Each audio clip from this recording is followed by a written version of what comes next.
प्रभू येशू ख्रिस्ताचं वधस्तंभी जाण्याच्या अगोदरची रात्र आणि या वधस्तंभी जाण्याच्या अगोदरच्या रात्रीला मौंदी थर्सडे किंवा मौंदी गुरुवार, पुष्कळ लोक या दिवसाचा विचार करत आहेत आणि ते मला समजावून घेणं पण फार गरजेचं आहे. काय घडलं त्या रात्री आणि आता ते किती महत्त्वाचं आहे. प्रभुभोजनाची स्थापना सगळ्या शिष्यांना एकवट करून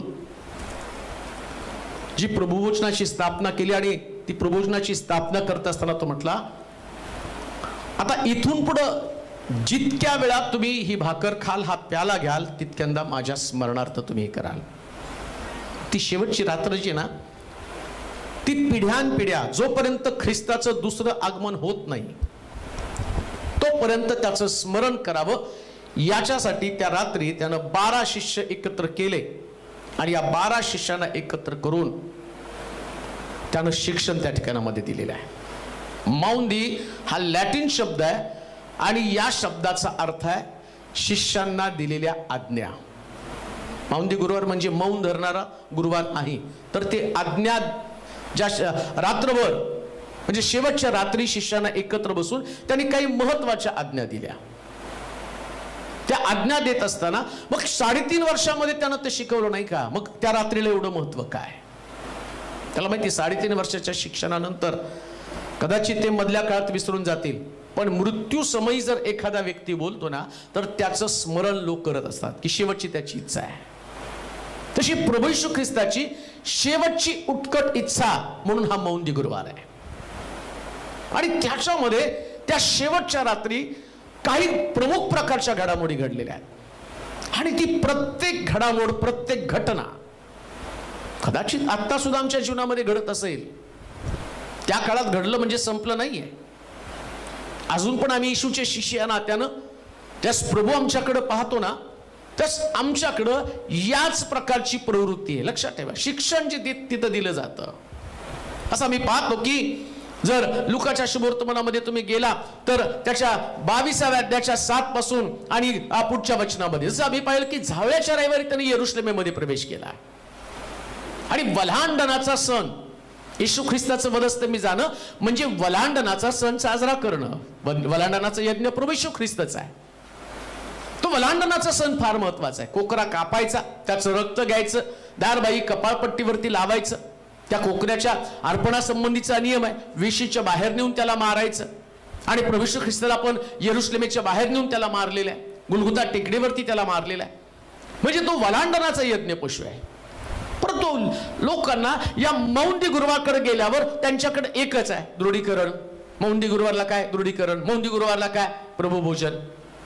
मग काही प्रभुभोजन आणि दृढीकरण एवढा पुरतं ते मर्यादित आहे का त्याच्या पलीकडे काय प्रभूला आम्हाला शिकवायचं आहे. तसं आम्ही पाहतो झावळ्याच्या रविवारी येशू ख्रिस्ताचा वाजत गाजत यरुशलेममध्ये प्रवेश झालेला आहे. प्रभूच्या नावाने येणारा राजा धन्यवादित, लोकांनी जयघोष केला, मोठे नारे त्या ठिकाणामध्ये लावले. परंतु त्याचं आगमन, या यरुशलेमेतला त्याचा प्रवेश म्हणजे त्याचा यज्ञ होण्यासाठी, अर्पण होण्यासाठी झालेला आहे. आणि या अर्पणापूर्वी, या मृत्यूपूर्वी काही गोष्टी त्या ठिकाणात ख्रिस्तानं आणि शिष्यांना सांगितल्या, त्या आम्ही पाहणार आहोत. तर पहिल्यांदा लुकाचं शुभवर्तमान त्याचा 22वा अध्याय आणि 1 पासून 6 पर्यंतची वचनं आपण वाचूया. बेखमीर भाकरीचा सण, बेखमीर भाकरीचा सण, ज्याला वलांडण म्हणतात, ज्याला वलांडण म्हणतात, तो जवळ आला होता. तो जवळ आला होता. तेव्हा मुख्य याजक व शास्त्री हे त्याचा घात कसा करावा, हे त्याचा घात कसा करावा याविषयी विचार करीत होते. याविषयी विचार करत होते. कारण त्यांना लोकांची भीती वाटत होती. तेव्हा 12 प्रेषितांपैकी एक जो एक जो यहुदा, ज्याला इस्करियोत म्हणत, त्यांच्यात सैतान शिरला. तो मुख्य याजक व सरदार यांच्याकडे निघून गेला आणि त्यांच्या हाती त्याला कसे धरून द्यावे याविषयी त्याने त्यांच्याशी बोलणे केले. तेव्हा त्यांना आनंद झाला व त्यांनी त्याला पैसे देण्याचा करार केला. त्याला तो मान्य झाला आणि गर्दी नसेल तेव्हा त्यांच्या हाती त्याला धरून देण्याची तो संधी शोधू लागला. आता पहा, हे शेवटचं भोजन प्रभू येशू ख्रिस्त शिष्यांबरोबर करत आहे आणि त्याच्या अगोदर, या वल्हांडणाच्या भोजनाच्या अगोदर जे 12 येशूचे निवडलेले शिष्य, 12 शिष्य त्यांना निवडले. म्हणजे आज प्रभू निवड करतो ना, तर येशू ख्रिस्ताला ज्ञान आहे, प्रगटीकरण आहे. माशाच्या पोटामधली 2 नाणी त्याला दिसतात. 12 शिष्यांमधले गुणधर्म त्याला दिसत नाही का? सगळ्याला नाकारलं. 500 पैकी त्यानं 12 निवडले. मग या 12 मध्ये ती धार्मिकता जी ख्रिस्ताला अपेक्षित आहे, ती धार्मिकता त्यांच्यामध्ये होती का? देऊ नाही का? ते निवडलेले होते, खास लोक आहेत. परंतु खास लोकांपैकी एका व्यक्तीला, ऐका बरं का, मौंदी गुरुवार, मौंदी थर्सडे म्हणून म्हटलं, आता सुद्धा ते जगामध्ये चालू आहे. ती घटना जी शास्त्रामध्ये नमूद करून ठेवली, ती घटना आता सुद्धा जगामध्ये, मंडळांमध्ये याच प्रकारचे प्रॉब्लेम आहेत. कोणते प्रॉब्लेम? ज्यांची निवड झाली, ज्यांना देवानं निवडलं, त्याची सेवा करावी, याच लोकांमध्ये एक यहुदा, ज्याला इस्करियोत म्हणत, त्याचं नाव यहुदा, पण विशेष प्रकारचं बिरुद त्याच्या मागे लावलं, ज्याला इस्करियोत म्हणत. आणि अशा एका व्यक्ती संबंधानं म्हटलं की त्या रात्री या यहुदामध्ये सैतान शिरला. आणि सैतान शिरल्याबरोबर पहिलं जर काम त्यानं काय केलं असेल, तर त्याच्यामध्ये लालूच निर्माण केली, पैशाचा मोह निर्माण केला. तुमच्या लक्षात येतं का? मंडळांमध्ये पण तेच आहे की नाही? ज्यांना देवाचं काम करण्यासाठी निवडलं, सगळ्या मंडळांमध्ये प्रॉब्लेम काय? ते म्हणतात, यानं पैसे खाल्ले, त्यानं पैसे खाल्ले, आणि तिथं जो यहुदा आहे, या यहुदामध्ये पाप शिरलं. त्याच्यामध्ये एक प्रकारचा मोह निर्माण झाला. लक्षात घ्या, जगामध्ये माणसाला पापाकडे नेणारा सगळ्यात मोठं माध्यम कोणतं असेल तर पैसा. सगळ्यात वाईट माध्यम. यहुदा पोट फुटून मेला असं लिहिलंय शेवटी. मग पैसा कशासाठी लागतो? पोटासाठीच लागतो, नाही का? पैसा पोटासाठी लागतो. पण देवाच्या लोकांच्या बाबतीमध्ये देव शास्त्रात दिलं की आकाशातल्या पाखरांकडे पाहते, पेरीत नाही, कातीत नाही, पण देव त्यांना गौरवानं पुरवतो. मग देवाला तुमच्या पोटाची काळजी नाही का? देवाला तुमच्या पोटाची काळजी नाही. पण कधी कधी यहुदाची प्रवृत्ती जी आहे ना, तितकी घातक प्रवृत्ती. हा निवडलेला येशूचा शिष्य, ही प्रभूची निवड आहे, पण प्रभूची निवड त्यानं 30 रुपयाच्या मोबदल्यामध्ये येशू ख्रिस्ताला विकलं. जगामध्ये सगळीकडे हा प्रॉब्लेम आहे जो त्या काळामध्ये होता. आणि येशूला शिष्यांना 3.5 वर्षात या सगळ्या धनापासून तुम्हाला अलिप्त राहा म्हणून सांगितलं होतं, नाही का? जिथं तुमचं धन तिथं तुमचं मन. यहुदाला काही काळ तो मोह झाला आणि त्यानं येशू ख्रिस्ताला विकलं. बायबल सांगतं की त्यानं तो म्हटला, मला माहिती येशू एकटा कधी असतो, गर्दी नसेल त्यास मी तुम्हाला सांगेन, आणि मग तुम्ही येऊन त्याला पकडून घ्या. फार सुंदर शब्द त्या ठिकाणात वापरलेले आहेत. सैतान त्याच्यामध्ये शिरला. तो मुख्य याजक, सरदार यांच्याकडे निघून गेला आणि त्याला कसे धरून द्यावे याच्याविषयी त्यांच्याशी बोलणं झालं. तेव्हा त्यांना मोठा आनंद झाला. किती भयानक आहे. धार्मिक लोक, जे बायबलचे अभ्यासक, शास्त्री आणि परुषी, याच लोकांनी ख्रिस्ताला धरून दिलं, बाकीच्या लोकांनी नाही दिलं. प्रियानो, सांभाळा. देवाचे लोक या नात्यानं आम्हाला प्रभूनं ज्या कामासाठी नेमलं तेच काम आम्हाला करायला पाहिजे.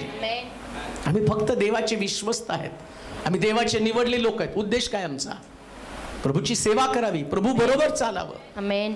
यहुदा प्रभू बरोबर चालण्याच्या ऐवजी त्यानं प्रभूची संगत सोबत सोडली. एक गोष्ट ध्यानात ठेवा. तो म्हणतो त्या गवताला मी शल्मोनापेक्षा, रानामध्ये गवताचं फुल आहे जे गवत आहे ना, त्याला शल्मोनापेक्षा सुंदर वस्त्र मी दिली. का हो शल्मोनापेक्षा सुंदर वस्त्र दिली? ज्यांच्यासाठी ख्रिस्त मेला त्यांना त्याची किंमत नाही, पण त्या रानातल्या गवताला किंमत आहे. म्हणून एक गोष्ट ध्यानात ठेवा, धार्मिक लोकांचं अट्रॅक्शन कधीच पैसा असता कामा नये. आमेन. कधीच नाही प्रिया. हालेलुया. पैसा तुमचं कधीच आकर्षण असू देऊ नका, कधीच नाही. ज्यास तुमच्याकडे पैसा येतो त्यास तुमच्यातला ख्रिस्त मरतो.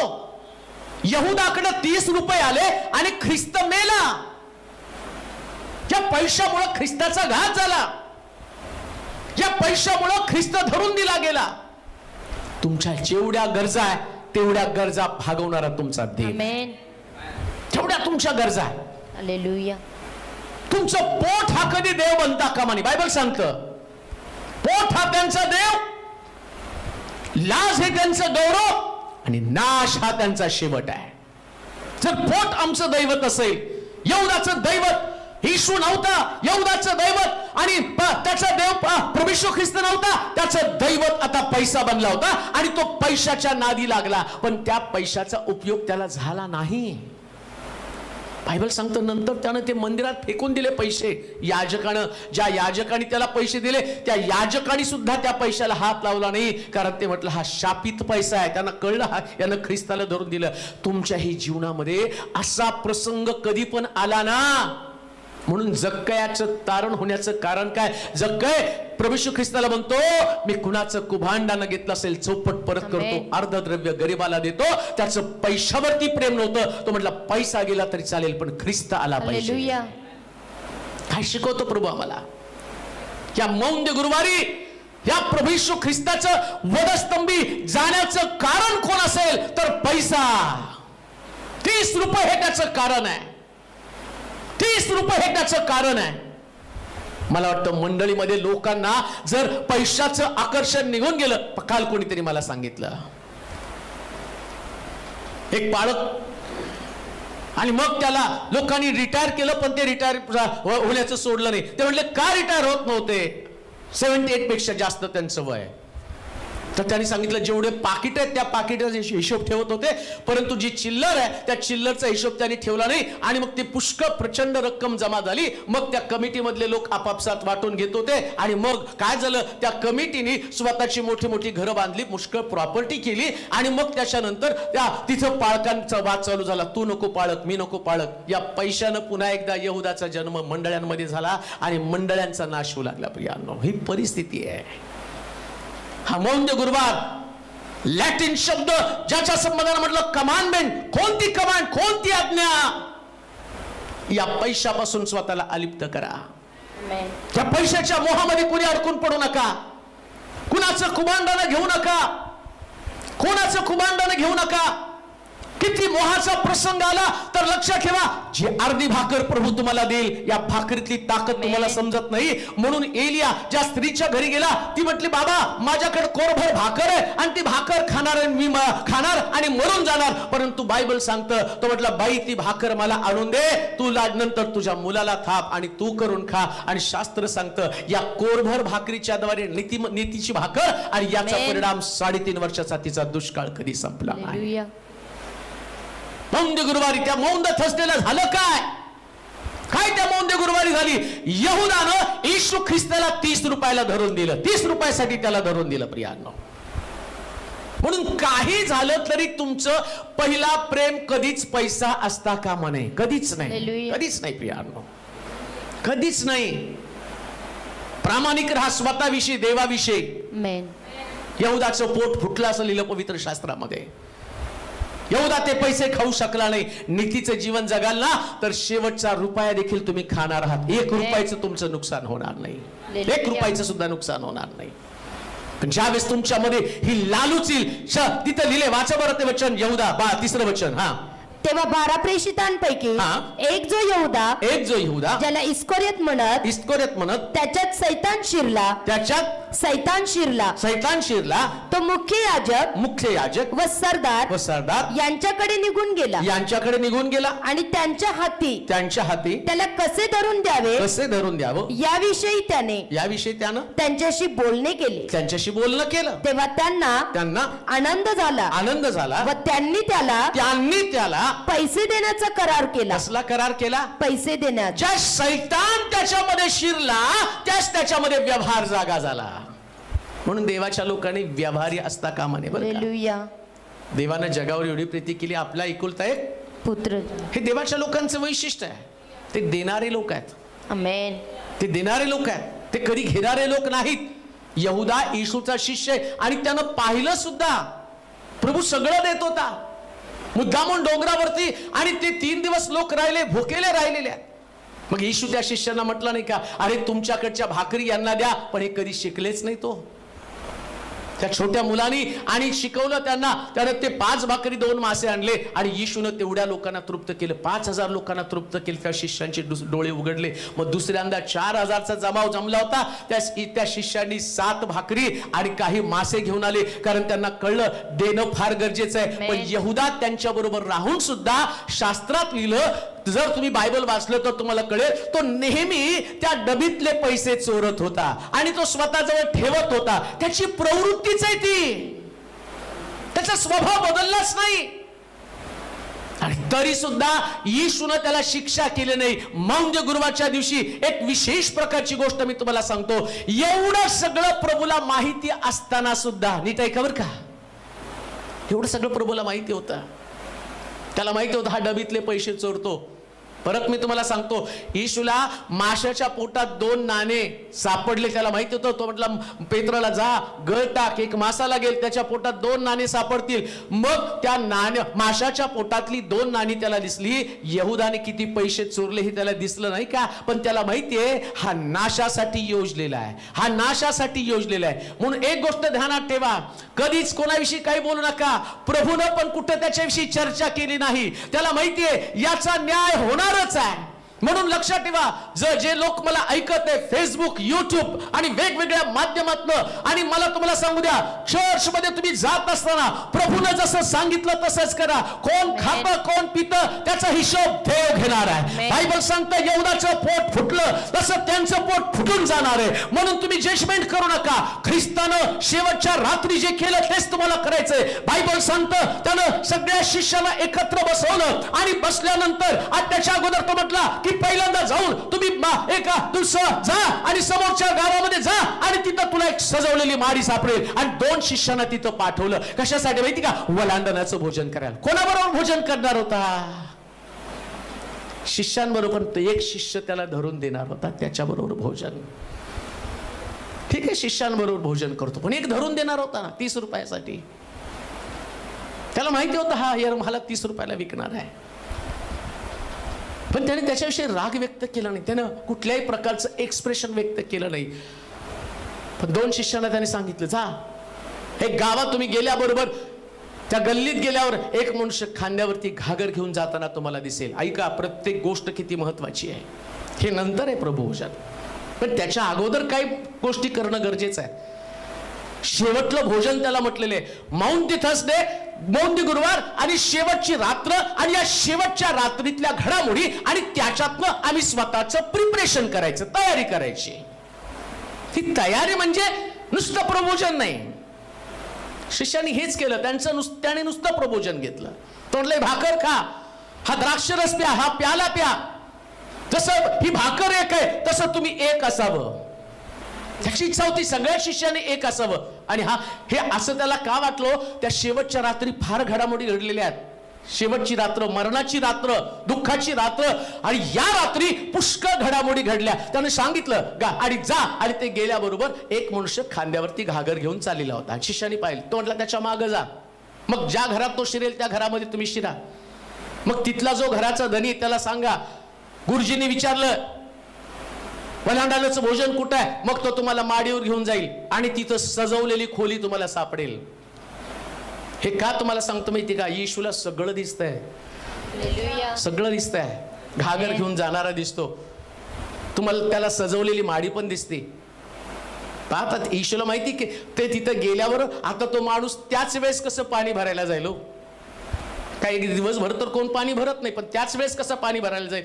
पण प्रभूचं कामच इतकं सुरेख असतं ना, तो बोलतो तो समय सुरू होतो. प्रिया, तो बोलल्यावर समय सुरू झाला. पवित्र शास्त्रातलं उदाहरण तुम्हाला सांगतो की ज्यावेळेस इस्रायल लोक लढाई करत होते आणि त्यावेळेस सूर्य डोक्यावरती आला, त्यावेळेस देवानं सांगितलं सूर्याला तिथं जागेवरती थांब. तो सूर्य तिथंच थांबला, सूर्य हलला नाही. आणि मग शास्त्रज्ञांनी पण ज्यावेळेस ते मध्ये ब्लॅक होल आणि त्याच्यामध्ये गणती केली, तर गणती केल्यावर एक दिवस शॉर्ट निघाला. त्यांनी कॅल्क्युलेशन केल्यावर मग शॉर्ट निघाल्यावर ते म्हटले की कसं काय सृष्टीच्या निर्मितीतला एक दिवस गेला कुठं. मग एकानं बायबल काढलं आणि त्याने सांगितलं देवानं सूर्य आकाशात थांबवला, तो दिवस सूर्य थांबला आकाशामध्ये. आणि मग ते म्हटले अरे हे बायबल सत्य आहे का, कारण याच्यामधली प्रत्येक घटना नोंद करून ठेवलेली आहे. म्हणून एक गोष्ट ध्यानात ठेवा, येशू म्हटला त्या समयाला तू गेल्यावर एक मनुष्य खांद्यावरती घागर घेऊन जाताना दिसेल. येशू बोलल्याबरोबर त्या माणसाला पाणी भरायचं होतं, पण त्याला माहितीये 2 शिष्य जोपर्यंत येत नाही तोपर्यंत माझं पाणी भरलं थांबणार नाही.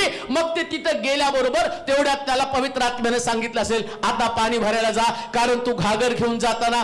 विचार करा ते कसं काय टायमिंग होणार आहे. घागर घेऊन जाताना यांना त्याचं तो त्या विहिरीवरती जाईल, तिथून पाणी आणेल, मग हे किती वाजता निघणार, तो किती वाजता निघणार, मग कसं काय दिसणार आहे. पण एवढं टायमिंग मॅच कसं झालं, कारण तुमचा देव वेळ पाळणारा देव आहे आणि त्याच्या वेळेप्रमाणे जग चालतं. लक्षात ठेवा, जग आपण होऊन चालू शकत नाही, देव आणि देव चालवतो जगाला. म्हणून वेळ चालवणाऱ्या देवाकडे आम्ही जायचं, मग तुम्हाला कळेल आमची वेळ वाईट नाही. हालेलुया.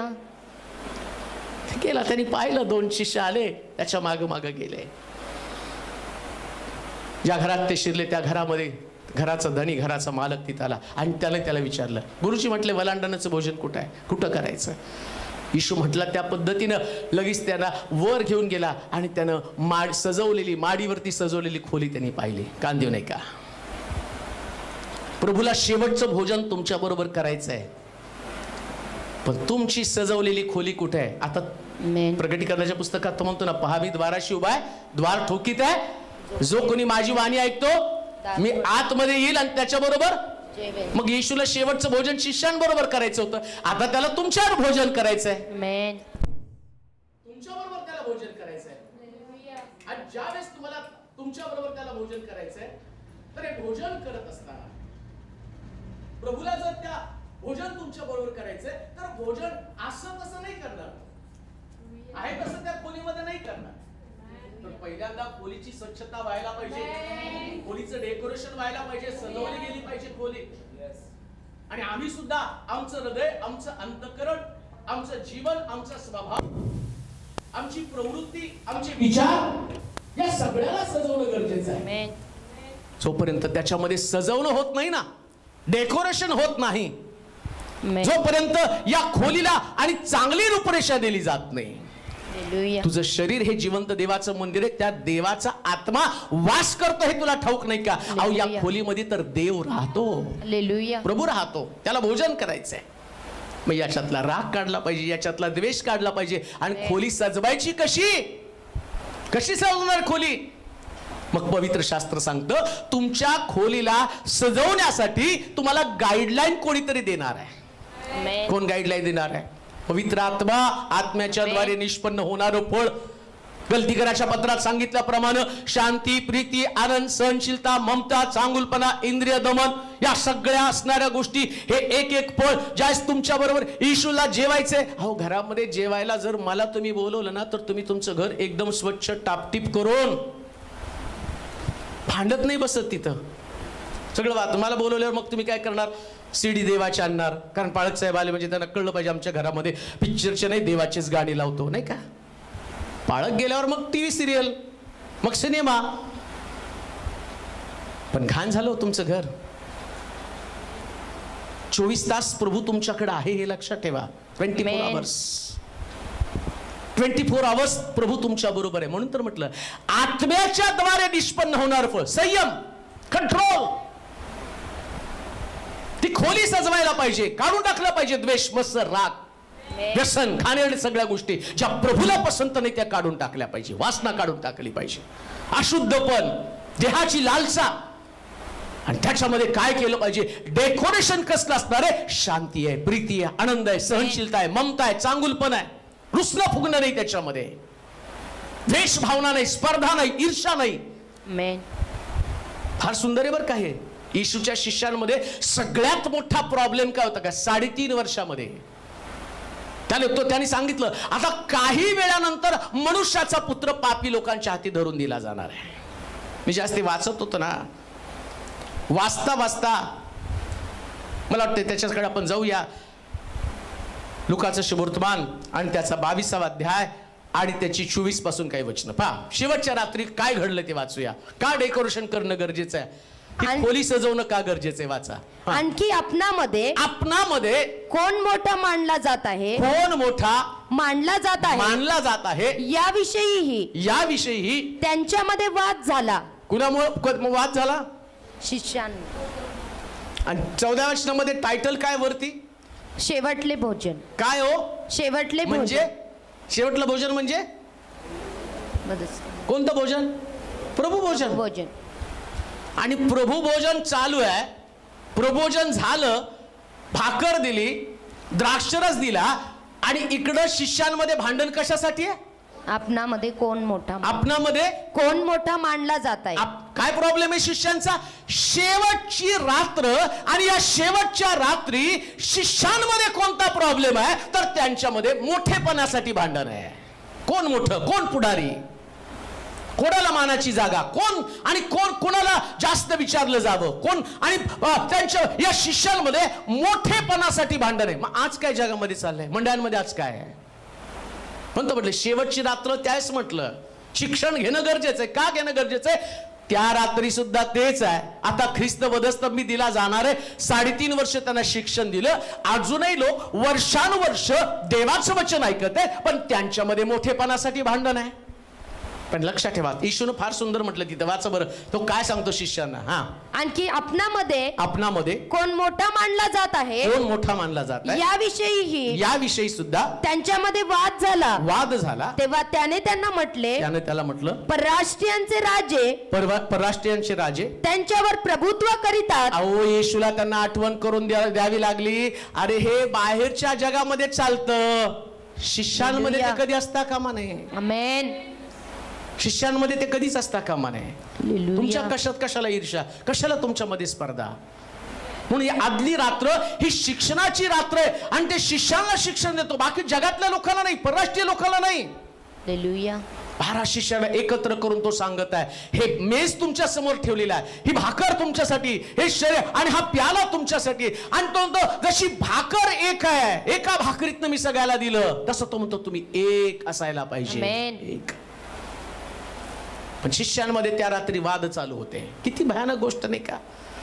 येशूला माहिती आहे की आता थोड्या वेळाने सैनिकाची तुकडी येणार, मला पकडणार, माझ्या हातामध्ये खेळ ठोकणार, माझ्या पाठीला सोलून काढणार, डोक्यात मुकुट घालणार, मस्तकावरती वेत मारणार. त्याला हे पण माहिती होतं, कारण सगळ्या बायबलमध्ये येशू ख्रिस्ताच्या मृत्यू संबंधानं लिहून ठेवलं होतं, कशा प्रकारचा मृत्यू त्याचा असणार आहे. आणि त्याच्या मृत्यूचं चित्रण त्याच्या डोळ्यासमोर आहे, भयानक प्रकारच्या यातना. आणि ते पाहत असताना त्याला शेवटच्या वेळेस असं वाटलं नाही का, मरताना मनुष्य आणि त्याच्या लेकरांना जमा करून म्हणतो, बाळांनो शांतीनं राहा, एकमेकाची काळजी घ्या. पत्नीकडे पाहतो आणि तो म्हणतो मुलांना सांभाळ, आणि मुलांकडनं पाहतो आणि म्हणतो आईला सांभाळ. येशू म्हटलं नाही का त्याच पद्धतीनं, योहाना ही पहा तुझी आई, आईला म्हणतो मरिये हा पहा तुझा पुत्र योहान.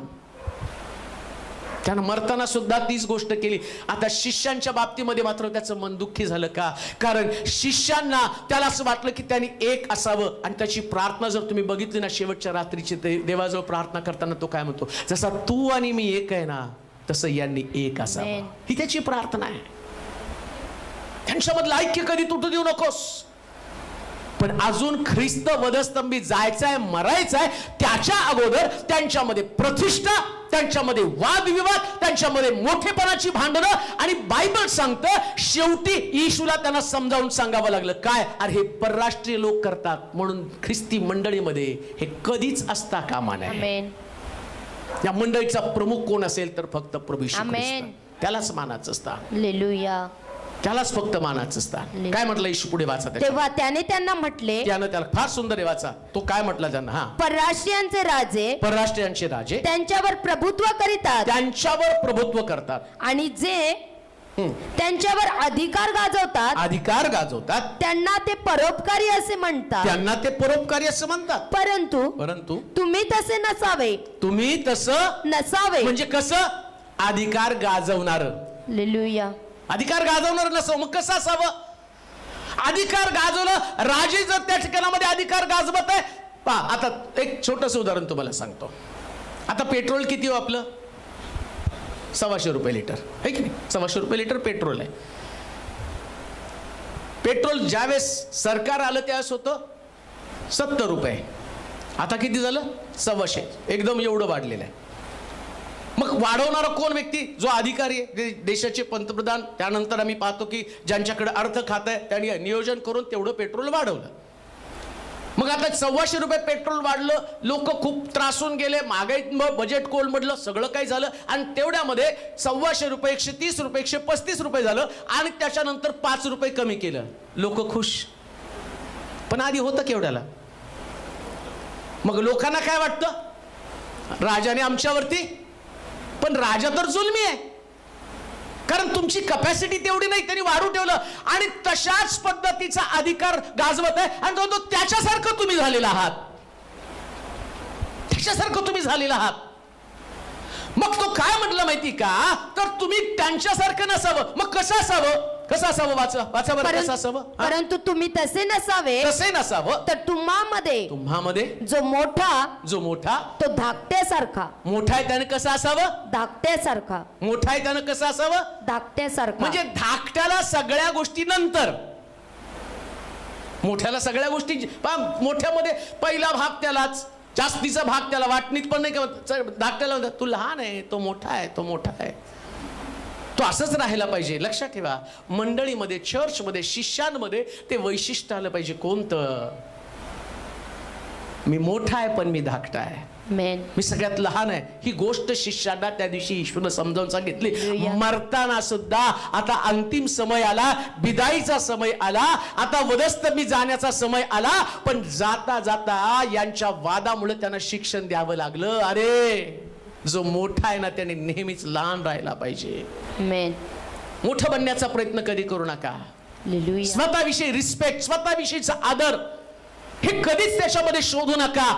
जीवन कसं असलं पाहिजे? मी घटला जाऊ दे, माझा प्रभू उंच केला जावा. हे तुमचं शिक्षण असलं पाहिजे. आम्ही घटलत गेलं पाहिजे.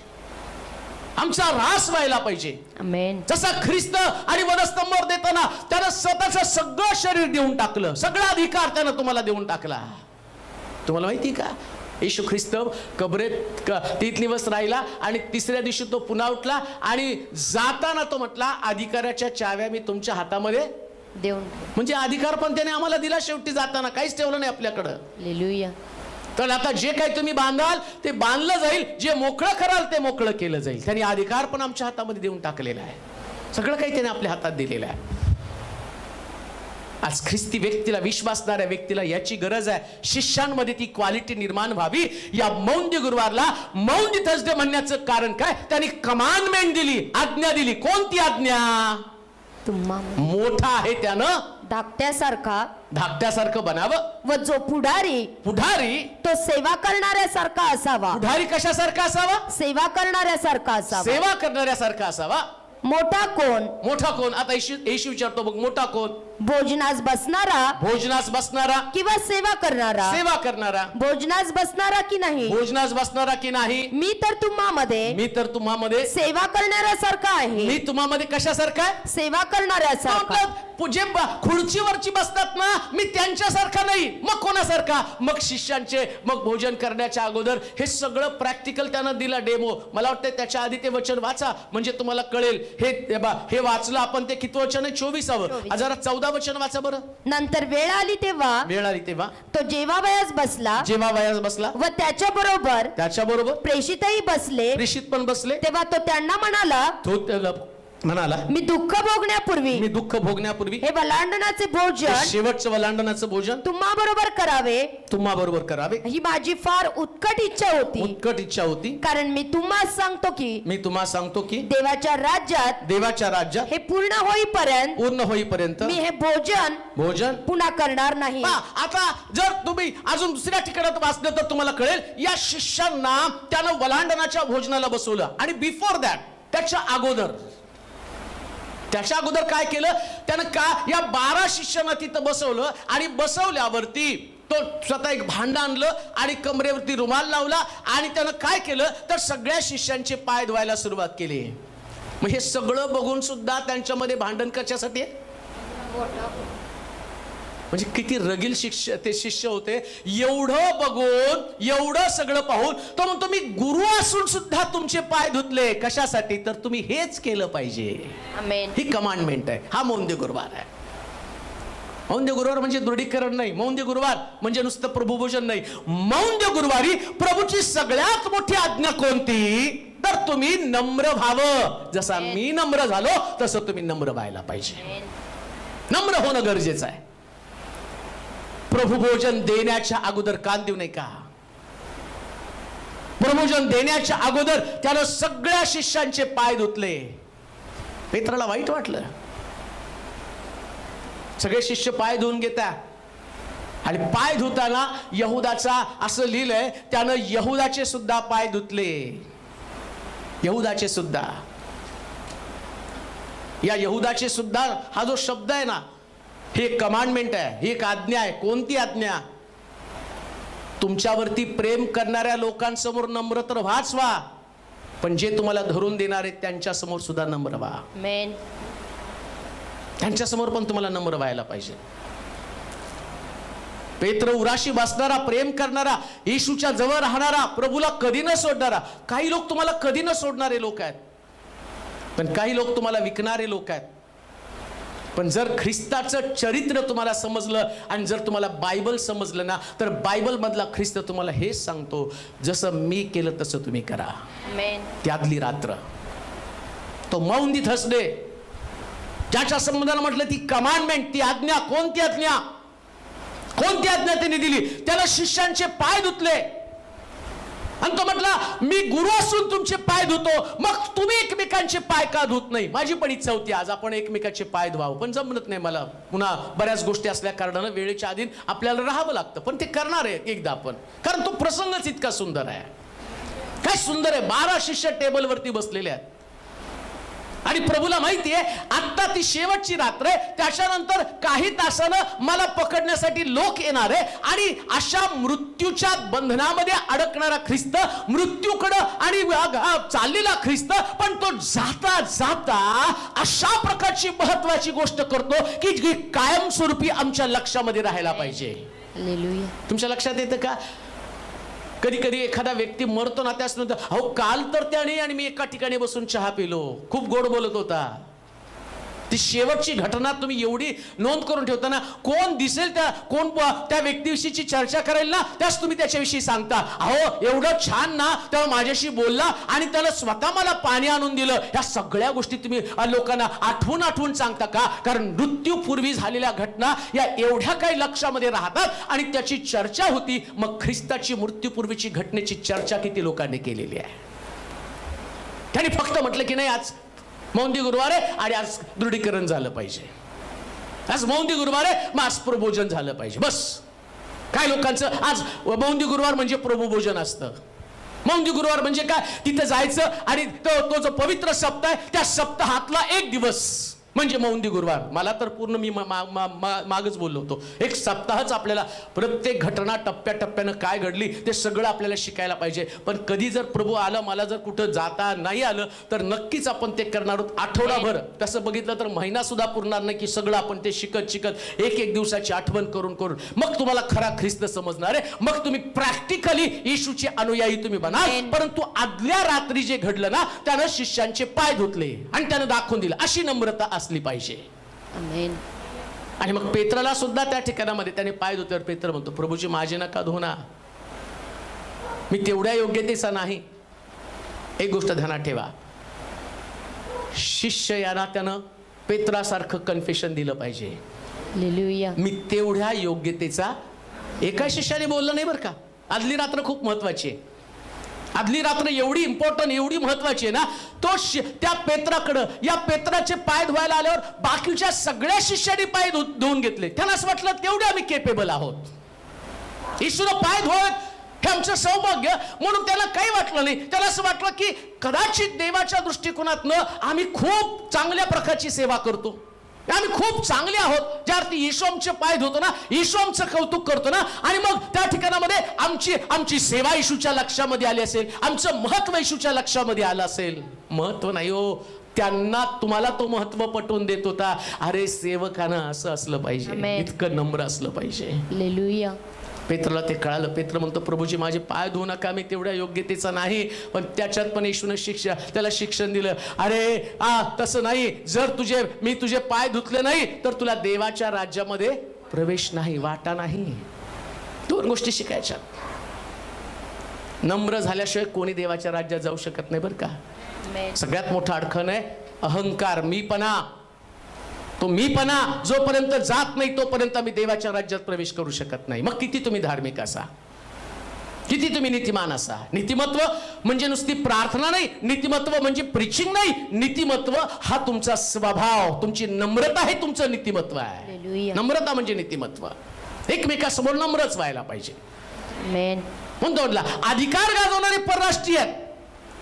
येशूने हे प्रॅक्टिकल दिलं तरी सुद्धा त्यांना परत सांगावं लागलं. आधी याने पाय धुतले तरी सुद्धा शिष्यांमध्ये, म्हणजे इकडं पाय धुतले, प्रभुभोजन घेतलं आणि तिकडं भांडायला लागले. जगात असंच नाही का? मंडळांमध्ये आता काय असं प्रभुभोजन, अशी वादविवाद, अशी भांडणं, एकमेकाच्या अंगावर धावून जाणं, कोणी दगड मारतं, कोणी कुणाला तलवारी काढतात. काय इतकी भयानक परिस्थिती. मग ख्रिस्त आणि मौंदी गुरुवार तर आम्ही विचार करतो, मौंदी गुरुवारी काय झालं. मग मौंदी गुरुवारी पांढरे कपडे घालून गेलं पाहिजे. मौंदी गुरुवारी काय प्रभुजन घेतलं पाहिजे. ते नाही हो. कमांडमेंट बघा, आज्ञा बघा, काय आज्ञा आहे. आणि प्रभूची आज्ञा काय? एकमेकाचे पाय धुवा. मी तुमचे धुतले, तुम्ही एकमेकाचे धुवा. पाय धुणं म्हणजे माहिती का, सगळ्यात खालची जागा, पायाजवळची जागा, सगळ्यात खालची जागा. आणि ती पायाची जागा, तिथं जाऊन बसणं आणि दाखवणं की तुम्ही माझ्यापेक्षा श्रेष्ठ आहात. हे प्रभूनं आमच्यासाठी करून दाखवलं. आणि आम्ही पाहतो की त्यांच्यामध्ये सगळी भांडणं त्या ठिकाणामध्ये झालेली आहेत. आता हे सगळं चालत असताना मोठेपणासाठी त्यांच्यामध्ये वाद. पण 28 ते 30 वचनामध्ये काय म्हणतो, वाचा तो. माझ्या परीक्षांमध्ये, माझ्या परीक्षांमध्ये माझ्या बरोबर टिकून राहिलेले, माझ्या बरोबर टिकून राहिलेले तुम्हीच आहात, तुम्हीच आहात, जसे माझ्या पित्याने. पाहता येशूचा स्वभाव, येशूचं व्यक्तिमत्व, आणि त्याला शिष्यांची किती काळजी. आता त्याला माहितीये मी यांना खूप रागावलो ना, माझी 3.5 वर्षाची मेहनत वाया जाणार आहे. यांच्यात भांडणं आहेत. माझ्यासारखं असतं तर नक्कीच त्यांना इतकं रागवलं असतं ना की आता रे मरायला लागलो मी. नाही काय म्हणतो, मरायला लागलो तरी तुम्ही ऐकायला तयार नाही, तुमच्यामध्ये बदल व्हायला तयार नाही. आता मी मरणार आहे, पण तुमच्यामध्ये ते वाद चालू आहे. पण येशू मरता मरता त्यांना एका गोष्टीची आठवण करून देतो. तुम्ही जरी असे असले ना तर माझ्या परीक्षेमध्ये तुम्ही माझ्या संगती राहिले. माझ्या परीक्षेमध्ये तुम्ही माझ्या संगती राहिले. म्हणजे येशू त्यानं स्वतःवरती बिलकुल फोकस केला नाही, सगळा फोकस शिष्यांवरती केलेला आहे. मरताना सुद्धा त्याचं लक्ष शिष्यांकडे लागलेलं आहे. लक्षात घ्या, हे आत्मिक जीवन असंच असतं. स्वतःवरती नाही फोकस करायचं. मला काय वाटतं, मी किती दुःख भोगतो, माझ्यामध्ये किती त्रास आहे, मी किती अडचणीचा सामना करतो. ख्रिस्ताला आता थोड्या वेळ पुष्कळ दुःख होणार आहे, पण त्यानं त्याच्या दुःखांकडे नाही पाहिलं. त्याला काय वाटत होतं, यांनी माघारी जाऊ नये. आणि त्याला पेत्रा संबंधानं ते कळालं होतं. वाचता का पेत्रा संबंधानं त्या पुढच्या वचनामध्ये 31 ते 38 पर्यंतच्या वचनामध्ये, शिमोना शिमोना शिमोना शिमोना पहा तुम्हास गव्हासारखे चाळावे, तुला गव्हासारखे, तुम्हास शिमोना शिमोना पहा तुम्हास गव्हासारखे चाळावे म्हणून सैतानानं मागणी केली. परंतु तुझा विश्वास ढळू नये म्हणून तुझ्यासाठी मी विनंती केली आहे. आता 2 शब्द तिथं वापरले. पहिला शब्द काय हो, शिमोना शिमोना. पहा तुम्हास कुणाला, सर्वांना, तुम्हास म्हणजे सार्वजनिक शिष्याला बोलत आहे, जनरल तुमच्या सगळ्याला मला चालण्यासाठी सैतानानं मागणी केली. पण मध्यस्थी कुणासाठी करत आहे? वाचा बरं. शिमोना पहा तुम्हास गव्हासारखे चाळावे म्हणून सैतानाने मागणी केली. परंतु तुझा विश्वास. कुणाचा विश्वास? सगळ्यांना चालणार आहे सैतान, पण विश्वास कुणाचा कमी होणार आहे? एकट्या पेत्राचा. कसा असेल हो? सगळ्याचीच परीक्षा होणार, सगळ्या शिष्यांची परीक्षा होणार आहे. माउंट द थर्सडेला रात्री येशू ख्रिस्त या शिष्यांना असं का म्हटलं? काय ही गोष्ट त्यांना समजावून सांगावी लागली?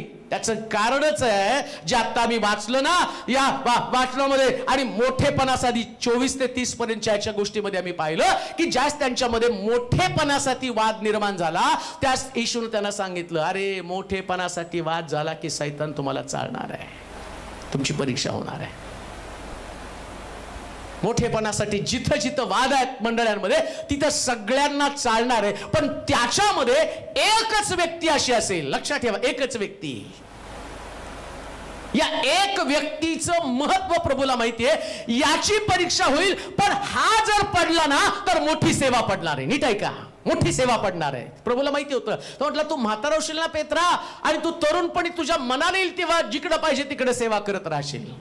आणि म्हातारा झाल्यावर तुझी इच्छा नसेल तर कोणीतरी येईल, तुला कपडे घालेल, झगा घालेल, अंगरखा घालेल, आणि तुझी इच्छा नसताना तुला दुसरीकडे घेऊन जाईल. त्याला माहिती होतं या पेत्रामधलं पोटेन्शियल, त्याला माहिती होतं या पेत्रामधली सेवा, आणि त्याला माहिती होतं याला सगळ्यात जास्त चालणार आहे. म्हणून लक्षात ठेवा, ज्याच्याकडे जास्त सेवा आहे त्याला जास्त चाललं जातं. परंतु येशू सांगतो तुम्ही पडू नये म्हणून मी तुमच्यासाठी मध्यस्थी करतो.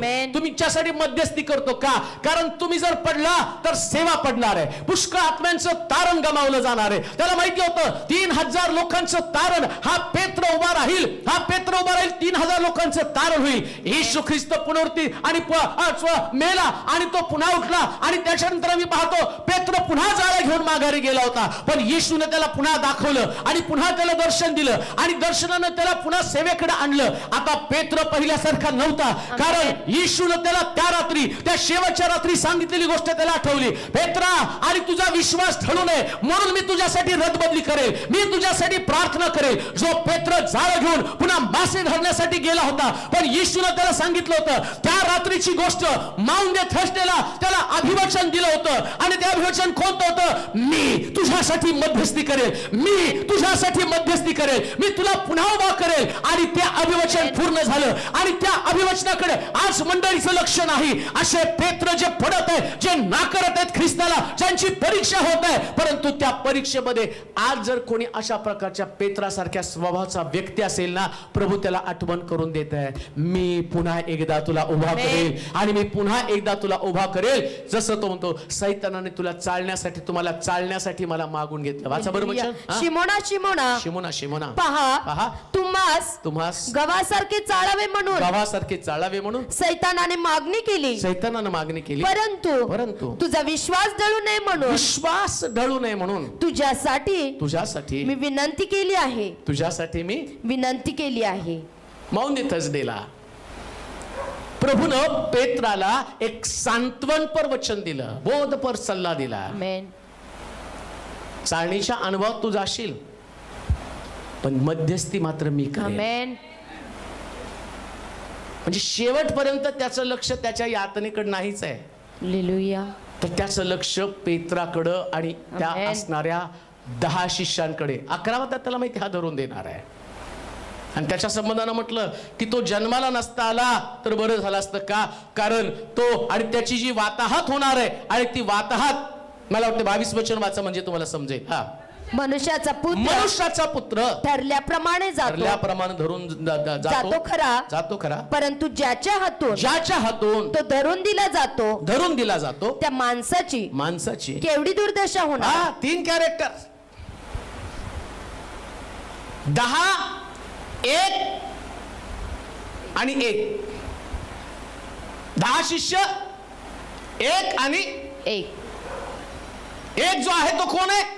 यहूदा, ज्याच्याकडून धरून दिला जाणार आहे. त्या रात्री बाउंड थर्सडेला 3 गोष्टी प्रभूने सांगितला. एक, जो मला धरून देणार आहे, आणि धरून देणाऱ्याचं काय होणार आहे? तेवढी दुर्दशा.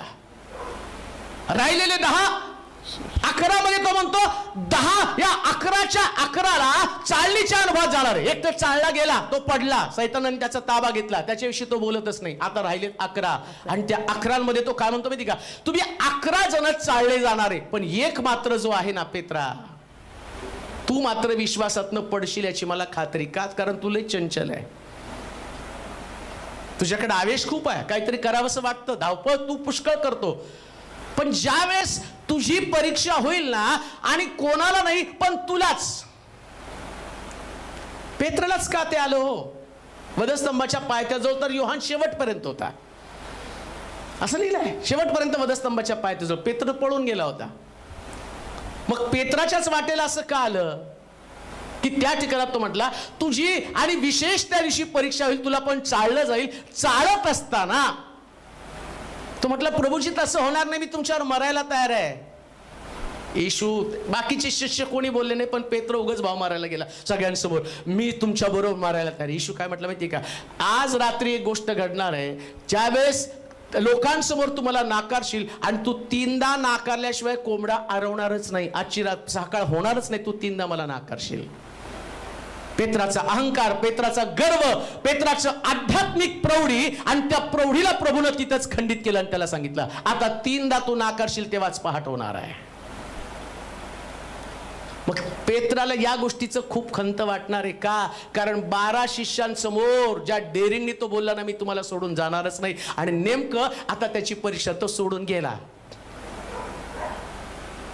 सगळे शिष्य पळून गेले, पण सगळ्याचं नेतृत्व फक्त पेत्रच करणार होता बरं का. सगळे पेत्राच्याच, कारण त्याला नेहमी त्यांना असं वाटतं कोण पाळकाच्या जवळ आहे, कोण येशूच्या जवळ आहे, ते जे निर्णय घेतील तेच निर्णय. मग पेत्र जाळं घेऊन निघल्यावर सगळे त्याच्याबरोबर निघाले, आम्ही पण तुमच्यावर मासे पकडायला येतो. तुम्ही थिएटरमध्ये चालला, आम्ही पण तुमच्यावर थिएटरमध्ये येतो. तुम्ही व्यसन करायला लागला, आम्ही पण तुमच्यावर व्यसन करतो. नेतृत्व तितकं महत्वाचं आहे. म्हणून तो म्हणला लीडर कसा असावा तिथं त्याने सांगितलं. तुझी परीक्षा होणार आहे, तुला चाललं जाणार आहे, म्हणून लक्षात ठेवा ऍज अ लीडर म्हणून मला ख्रिस्ताचंच अनुकरण करता आलं पाहिजे, पेत्राचं नाही. ख्रिस्त जसा आहे तसं मला चालतं पाहिजे. ख्रिस्त, मग ख्रिस्त कसा आहे ते शेवटच्या रात्री त्यांनी सांगितलं. आता त्यांच्यामध्ये वादविवाद, भांडणं कशासाठी? जागेसाठी. पण येशू त्यांना काय सांगतो पुन्हा ते जाऊया 28 वचनामध्ये. हा, मग ते मोठा कोण? मोठा कोण? 28 वचन. माझ्या परीक्षांमध्ये माझ्या बरोबर टिकून राहिले. सगळ्यात महत्वाची गोष्ट मी तुम्हाला सांगतो, माझ्यामध्ये जे टिकून राहिले तुम्हीच आहात. जसे माझ्या पित्यानं मला राज्य नेमून दिले तसे मीही तुम्हास नेमून देतो. यासाठी की कशासाठी? राज्य कशासाठी आहे? तुम्ही माझ्या राज्यात माझ्या मेजावर खावे व प्यावे आणि राजासनांवर बसून इस्रायलाच्या 12 वंशाचा न्याय करावा. कुणाचा न्याय करावा? इस्रायलाच्या 12 वंशाचा. पण प्रॉब्लेम काय माहिती का? इथली लिडरशिप मध्ये आम्ही एकमेकाचा न्याय करतो आणि लिडरशिप गमावतो. आम्ही जजमेंट एकमेकाचं करतो. चर्चमध्ये लोकांमध्ये प्रॉब्लेम काय माहिती का? ते शिष्यत्व विसरून गेले, जे आदल्या रात्री महत्वाची माउंट थर्सडे, शेवटच्या रात्रीचं सिद्धांत, शेवटच्या रात्रीचं जी बेसिक गोष्ट आहे, शेवटच्या रात्रीतलं जे महत्वाचं शिक्षण आहे ते विसरून गेले. काय शिक्षण आहे? अरे तुम्हाला मी स्वर्गामध्ये मोठं पद देणार आहे. आमेन. कुठलं? स्वर्गातलं मोठं पद. आणि तिथं काय करणार आहे? 12 वंश, याकोबाची 12 मुलं आहेत, आणि त्या 12 मुलांच्या, अहो तुम्ही आणि मी कोण आहे? कोणतरी माझ्या घराण्याला पण ओळखत नाही. कोण टेलरला ओळखताय? आणि ज्यावेळेस आमच्या घराण्याचा इतिहास काढेल तर त्याच्यामध्ये दारू पिणारे सापडतील. मग आमच्या घराण्यामध्ये तुम्हाला असं काय वेगळं दिसणार आहे? काय आमच्या घराण्यामध्ये? पण तो म्हटला इस्रायलाचे 12 वंश, त्या प्रत्येक वंशाचं महत्व जर तुम्ही बघितलं, प्रत्येक वंशाचे आशीर्वाद जर तुम्ही बघितले, अप्रतिम, अद्वितीय, अद्भुत अशा प्रकारचे आशीर्वाद प्रभूनं त्यांना नेमलं. पण तो म्हटला तुम्ही शिष्य म्हणून या लोकांचं जजमेंट करणार आहात. त्यांचा न्याय तुम्हाला करायचा आहे. मग पृथ्वी तलावर तुम्ही आता त्यांचं भांडण म्हणजे त्यांचं भांडण कशासाठी होतं? हा काय लायकीचा आहे, थोमा कसला आहे, थोमामध्ये हा विश्वास आहे. कोणतरी म्हणत असेल हा काय पेत्राचं घेऊन बसता, परवा येशूकडून तिकडून आल्यावर परवा शिव्या देताना मी ऐकलं. कारण तो पेत्राने शिव्या दिल्या ना, शिव्या दिल्या पेत्रानं. येशूला वधस्तंभावर दिले, पकडल्याबरोबर त्या कामदारामध्ये जाऊन बसला. मग ती काही शिव्या अचानक नाही आली, शिकावं लागतात शिव्या आणि सारखं बोलावं लागतं ते. मग शिष्यांमध्ये बसल्यावर तो कधीतरी बोलला असेल आणि येशूच्या कानावर ही कुरकुर आली असेल.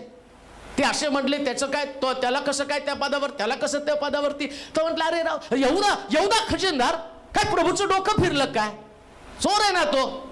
अरे थांब, न्याय तुला इस्रायलाच्या 12 वंशाचा करायचा आहे, तिथं तुला त्या जागेवरती बसायचंय. हालेलुया. त्या जागेवरती तुला बसायचंय. मग अंतिम रात्र, शेवटची रात्र आम्हाला काय शिक्षण देतं? आम्हाला एकमेकाचं जजमेंट नाही करायचं, प्रभूच्या मेजाजवळ त्याच्या उजवीकडे आम्हाला बसायचं. याला माऊन देत असते म्हटलेलं आहे. हालेलुया. ती रात्र तेवढी महत्वाची आहे. त्याच्या अगोदर आम्हाला तो शिक्षण देतो, काही झालं तरी एकमेकांमध्ये अडकून पडू नका. सगळ्यात महत्वाची गोष्ट काय तर तो म्हणतो, आता अजून एक वचन वाचा, 22 पासून 22 अध्याय 36 ते 38 वचन वाचा. त्याने त्यास म्हटलं, पण आता तर ज्यांच्याजवळ पिशवी आहे त्याने ती घ्यावी, तसेच जोळीही घ्यावी, जोळी पण घ्यावी. आणि ज्याच्याजवळ तलवार नाही त्याने आपले वस्त्र विकून ती विकत घ्यावी. मी तुम्हाला सांगतो तो अपराधात गणलेला होता. असा जो शास्त्रलेख आहे तो माझ्या ठाई पूर्ण झाला पाहिजे, कारण माझ्या विषयीच्या गोष्टी पूर्ण होत आहेत. ते म्हणाले, प्रभूजी पहा, येथे 2 तलवारी आहेत. तो त्यांना म्हणाला, पुरे. पहा किती कन्फ्युजन आहे. शेवटी शिष्यांना ज्या सेवेसाठी पाठवलं तर त्याने सांगितलं, वाटेमध्ये आपल्यासाठी जोळी घेऊ नका, कमर कशात पैसे घेऊ नका. आणि आता काय म्हणतो तो शेवटी जाताना, ज्याच्याजवळ पिशवी आहे त्याने ती घ्यावी. पिशवी असेल तर घ्यावी. मग त्यावेळेस शिष्यांना पाठवताना म्हटलं पिशवी घ्यायचीच नाही, पैसे पण घ्यायचे नाहीत. पण रात्री, आता शेवटची रात्र आहे आणि या शेवटच्या रात्रीमध्ये या शिष्यांना एकत्र करून आता वेगळं सांगायला आला. काय सांगायला आला? तलवार पण घ्या म्हटला. आणि शिष्य काय म्हणले, किती तलवारी आहेत? 2. त्यांनी विचारलं, बस का प्रभू? 2 पुरे. ओके ठीक आहे. काय सिक्रेट, काय रहस्य प्रभूला सांगायचं तरी नेमकं काय होतं? ऐका नीट. तलवारी पण घ्या म्हटला तो. आणि मग त्यांनी, येशूनी सांगायच्या अगोदर त्यांच्याकडे 2 तलवारी होत्या. हालेलुया. त्यांनी म्हणल्याबरोबर ते म्हटले 2 आहेत, चालतात का? म्हणजे तलवारी सुटल्या का यांच्या? नाही. येशू बरोबर फिरताना पण जांबिया, चाकू. आता माझ्याकडे जर असा शिष्य असेल, मी त्याला घेऊन तर जाईल का? ह्याचं डोकं वाटेत कुठं तर फिरलं तर मलाच तो भोसकायचा नाही का? तो त्या शिष्याला नेणार नाही. पण बरं, दुसरी गोष्ट येशूला माहित नाही अशातली गोष्ट नाहीच आहे. हालेलुया. त्याला माहिती होतं, पण त्याला ते रिव्हील करायचं होतं. तुम्ही तलवारी अजून सोडल्या नाहीत. कारण पेत्रानं ज्यावेळेस याजकांनी त्याला पकडलं, याजकाच्या चाकरानं तिथं त्याला पकडलं, पेत्रानं तलवार काढली. त्याला प्रभू म्हटला ना, तलवार नसेल तर तलवार विकत घ्या आणि तुमचे कपडे विकून तलवार घ्या. मग त्या पेत्रानं काय केलं? त्याला वाटलं तलवार विकत घ्यायला सांगितली, मग आता काय करायचं? जे सांगितलं तेच करायचं. विकत घ्या म्हणल्यावर वापरा म्हणून सांगितलं का? नाही. मधल्या झाडाचं फळ खाऊ नको तेवढंच सांगितलं होतं, जास्त नाही सांगितलं. खाऊ पण नको आणि त्याला स्पर्श करू. इकडं तेच प्रॉब्लेम झाला. परत ते तीच घटना. कोणती घटना? तलवारी विकत घ्या. आणि तलवार विकत घेतल्यावर त्याला पकडण्यासाठी सैनिक आले, तुकडे आली आणि पेत्रानं एक्स्ट्रा काम करून ठेवलं. कोणतं? याजकाच्या चाकराचा कान कापला. पण ती घटना पण आवश्यक होती, कारण येशूनं त्यांना तलवारी घ्यायला सांगितल्या होत्या. का हो? आदली रात्र. कुष्ठरोगी शुद्धीकरणाचा नियम.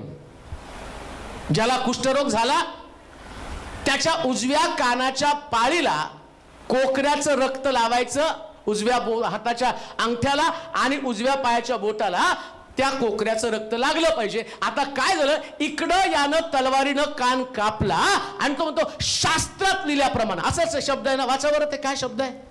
मी तुम्हाला 38 वचन नाही, ते म्हणाले प्रभूजी 37 वचन.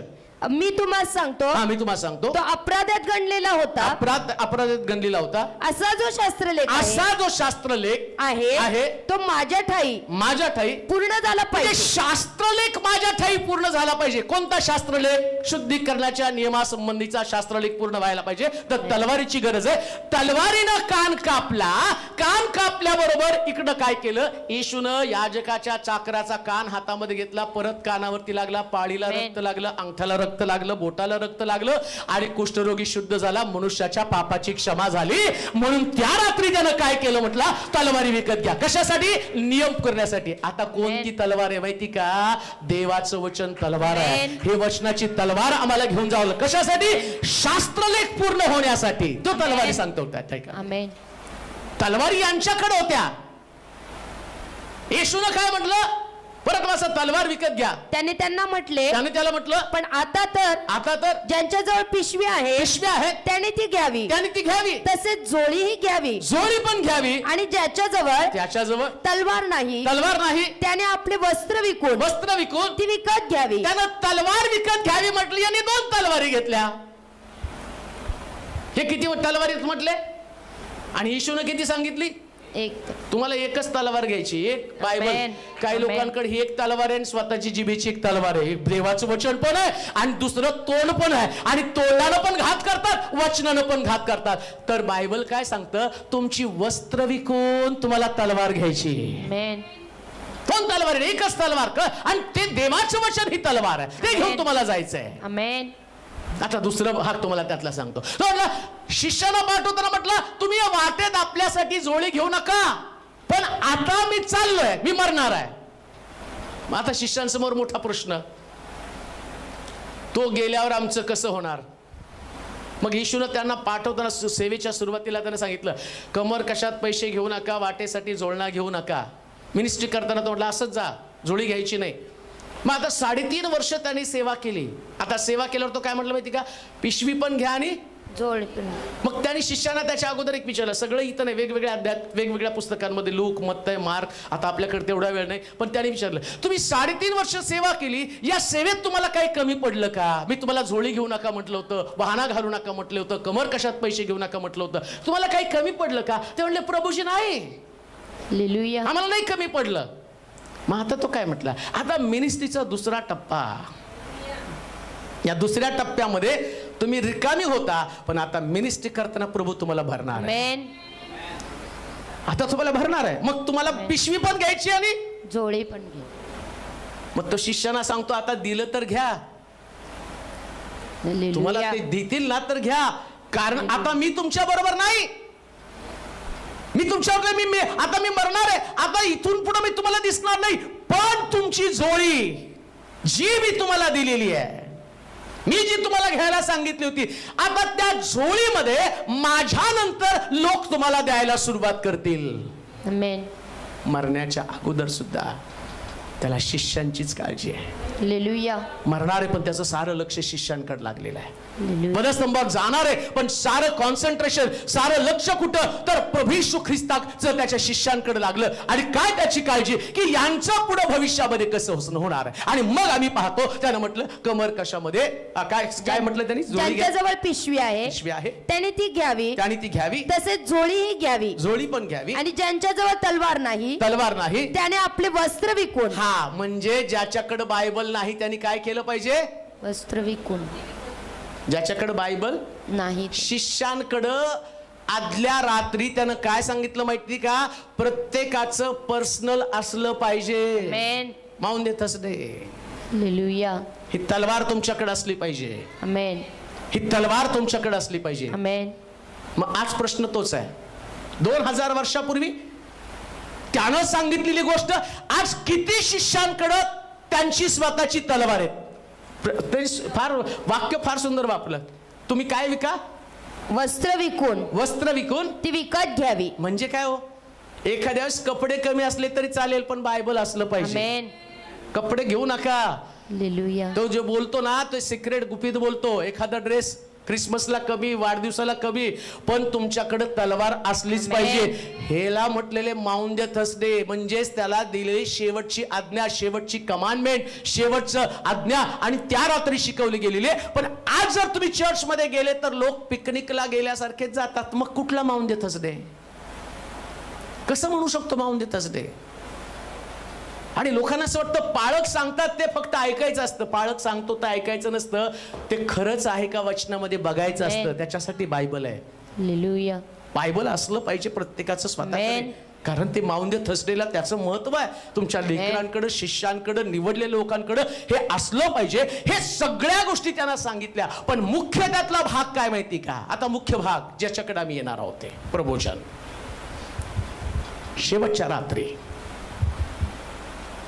पहिली गोष्ट, यहुदाचे चरित्र, त्यानं धनानं त्याचा नाश करून टाकला. पेत्रा संबंधानं सांगितलं त्याची परीक्षा होणार आहे आणि तो ढळणार आहे. यहुदा संबंधानं म्हटलं त्याच्यामध्ये अविश्वास असणार आहे. योहानाचं चरित्र तुम्ही बघाल तर त्याच्या संबंधानं म्हटलं, योहान म्हणतो स्वर्गातनं अग्नी पाडून या लोकांचा नाश कर, कारण प्रभू हे तुझं वचन स्वीकारत नाही. एक सगळ्या कॅरेक्टरचे लोक त्या असणारे येशूच्या 12 शिष्यांमध्ये, सगळे भिन्न भिन्न स्वभावाचे, एकाचा पण स्वभाव चांगला नाही, सगळे वेगवेगळ्या स्वभावाचे. आणि प्रभूला या सगळ्यांना सेवा करताना सगळ्यांचे स्वभाव वेगळे असणार आहे. सगळे शिष्य वेगळे असणार आहे, एकसारखे शिष्य नसणार आहे. पण तरी प्रभू त्यांच्या समोर भाकर मोडतो, असं लिहिलंय त्या ठिकाणामध्ये. ऐका, ज्या रात्री प्रभूला धरून देण्यात आलं, असं शास्त्रात लिहिलं, त्या रात्री त्यानं भाकर घेतली आणि मोडली. आणि मोडताना काय म्हटलं माहिती काय? तुम्हाकरिता माझ्या स्मरणार्थ मोडलं जात आहे, माझं शरीर आहे, हे माझं शरीर आहे. हे जितक्यांदा तुम्ही खाल तितक्यांदा माझ्या स्मरणार्थ तुम्ही हे कराल. काय कराल? हे भाकर ज्यास मोडली जाते ना, तर प्रभूचं स्मरण करायचं. काय स्मरण? भाकर घेताना मला आठवलं पाहिजे माझ्यासाठी त्याचं शरीर मोडलं गेलेलं आहे. जेवढ्यांदा तुम्ही घ्याल तेवढ्यांदा. हालेलुया. त्या दिवशी घ्यायला पाहिजे का, कोणत्या दिवशी घ्यायला पाहिजे का, ते इम्पॉर्टंट नाही. जेव्हा जेव्हा तुम्ही घ्याल त्या वेळेस पहिली गोष्ट, माझ्यासाठी ते शरीर मोडलं गेलं, माझ्यासाठी मोडलं गेलं. मग भाकर मोडत असताना ख्रिस्त आपलं शरीर मोडतो तसं आम्ही स्वतःला मोडलं पाहिजे. आम्ही स्वतःला ब्रेक करायचं बरं का. स्वतःला ब्रेक करणं फार गरजेचं आहे. म्हणून नुसतं ह्याच्यामध्ये सहभागी होणं नाही, पहिल्यांदा ब्रेक करणं, तोडणं. ख्रिस्तानं जसं स्वतःचं शरीर तोडलं तसं आम्ही स्वतःला तोडलं पाहिजे. आम्ही तोडलं पाहिजे. आमचं परिवर्तन व्हायला पाहिजे, आमच्या विचारांमध्ये बदल व्हायला पाहिजे. आणि मग तो काय म्हटलं माहिती का? ही भाकर मी तुमच्यामध्ये देत असताना जशी भाकर एक आहे तसं तुम्ही एक असलं पाहिजे. युनिटी, मंडळीमध्ये ऐक्य असलं पाहिजे. म्हणून ज्या वेळेस प्रबोधन घेतलं जातं त्या मंडळीमध्ये युनिटी, ऐक्य असणं गरजेचं आहे. कौटुंबिक ऐक्य, कुटुंबामध्ये कुणाचे वाद असतील तर पहिल्यांदा ते संपुष्टात यायला पाहिजे. मंडळीमध्ये एकमेका संबंधानं, सभासदांमध्ये, लोकांमध्ये कुठंतरी वाद असेल तर पहिल्यांदा तिथं कॉम्प्रोमाइज म्हणण्यापेक्षा मी युनिटी, ऐक्यासाठी जे पश्चाताप, त्याची आवश्यकता आहे. म्हणून तो म्हणतो अयोग्य प्रकारे कोणी भाकर खाऊ नये अथवा प्याला पिऊ नये. तर माझं कुणाशी वाद आहे, माझं कुणाशी पटत नाही, कुणाशी, आणि मी कुणाला क्षमा करण्याचं राहून गेलेलो आहे, तर आता ख्रिस्ताच्या वधस्तंभी जाण्यासंबंधानं हा मेच काय? येशू ख्रिस्ताचं वधस्तंभी जाणे. मग ख्रिस्त वधस्तंभावर असताना तो काय म्हटला? हे बाप्पा यांना क्षमा कर. मग त्याची आठवण व्हायला पाहिजे. काय? पहिल्यांदा मी जाऊन क्षमा मागणार आहे. म्हणून म्हटलं वेदीकडे येण्याच्या अगोदर पहिल्यांदा दान तिथंच टाक, पण जाऊन आपल्या बंधूबरोबर समेट कर. मग त्या रात्री हे जे मौंदी गुरुवार म्हणजे काय? तर ती कमांड आहे. कोणती कमांड? क्षमा करा एकमेकाला. क्षमा करा. क्षमा केल्याशिवाय याच्यात सहभागीच होऊ नका. क्षमा फार महत्वाची. जर क्षमा नाही तर मेज नाही, खरीच मेजाला हात लावायचा नाही. मग कशासाठी सभा दिला जातो? का अनाउन्समेंट केली जाते? पुढच्या रविवारी प्रबोधन आहे, तुम्ही तयारी द्या. तयारी कुठली हो? कपडे घालायची तयारी का? नाही हो. आतमध्ये कुठं काहीतरी आहे ना ते विसरलं पाहिजे, घाण काढली पाहिजे, समेट केला पाहिजे. आणि मग त्यांनी शिष्यांना वाटत असताना असं लिहिले, त्याने शिष्यांकडे भाकर दिली, एकमेकाकडे त्यांनी पास केली. तो नाही गेला तिथं, त्याने शिष्यांना एकमेकाला भाकर द्यायला सुरुवात केली. प्रभू येशू ख्रिस्त लोकांना वाटायचा असतो सगळ्याला. ज्यास वाटला जातो ना येशू ख्रिस्ताचा देह, हा देह काम करतो, माणूस नाही काम करत, पण येशूचं रक्त आणि येशूचा देह काम करतो. कारण या देहामध्ये ताकद आहे. चोराचं सुद्धा परिवर्तन या देहानं केलं प्रिया, ही देहातली ताकद आहे. मग येशू ख्रिस्त प्रभू जन्म घेण्याच्या अगोदर तर त्याने काय केलं, ते येशू लोकांना पास केला. मग आता कसा पास करायचा, तुम्ही माझ्यामध्ये माझी वचनं, येशूला पास करायचं म्हणजे तुम्हाला शुभवर्तमान सांगावं लागतं. हे लोकांना द्यायचं, येशू द्यायचा. येशू दिल्यानंतर मेजामध्ये सहभागी व्हायचं. हे पण तितकंच महत्वाचं आहे, तितकंच महत्वाचं आहे. इम्पॉर्टंट कशाला आहे, या मेजामध्ये सहभागी होत असताना. मग येशू ख्रिस्त त्या रात्री या शिष्यांना त्यानं भाकर दिली, ईशोपकार स्मरण करून ती मोडली आणि तो म्हटला, घ्या खा, तुम्हाकरिता मोडीलं जातंय, असं हे माझं शरीर आहे.